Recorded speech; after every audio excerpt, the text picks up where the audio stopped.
Shkruan Eduard Helimi.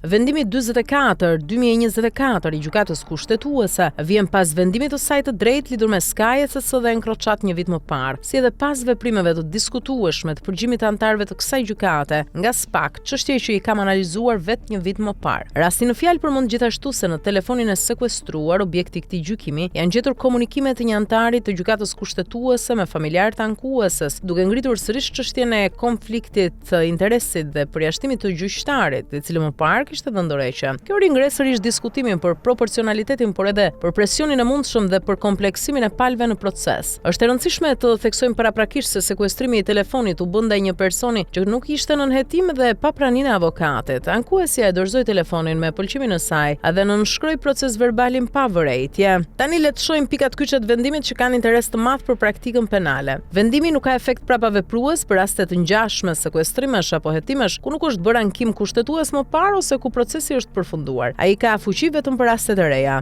Të dhënat që përmban një telefon celular në përdorim janë të dhëna personale dhe mbrohen nga neni 35 i kushtetutës. Komunikimet në telefon, WhatsApp, sinjal, Facebook e të tjerë janë format korrespondencës elektronike dhe ekuivalente me korrespondencën tradicionale me letra e zarfe, prandaj mbrohen nga neni 36 i kushtetutës. Sekuestrimi i telefonit, a kompjuterit apo iPadit e të tjerë, si edhe i të dhënave elektronike dhe korrespondencës pa vendim gjyqësor specifik, përbën ndërhyrje intensive dhe shkelje të rëndë të nenit 8 të drejtave të njeriut dhe neneve 35 dhe 36 të kushtetutës. Edhe një e pëlqimit nga personi për dorëzimin e celularit pa praninë e avokatit nuk përbën heqje dorë nga mbrojtja e neneve 35 dhe 36 të kushtetutës. Në shtrimi pa vërejtje i proces verbalit të sekuestrimit apo këshyrjes së telefonit, nuk përbën heqje dorë nga të drejtat e neneve 35-36 të kushtetutës. Modus operandi ndjekur deri tani është ndërhyrje intensive në privatësi dhe duhet bëhet vetëm me autorizim paraprak nga gjykata. Telefonat inteligjent nuk janë sende të zakonshëm. Marrja e dhënave dhe aksesimi i gjerit tyre përbën shkelje veçanërisht të rëndë edhe sensitive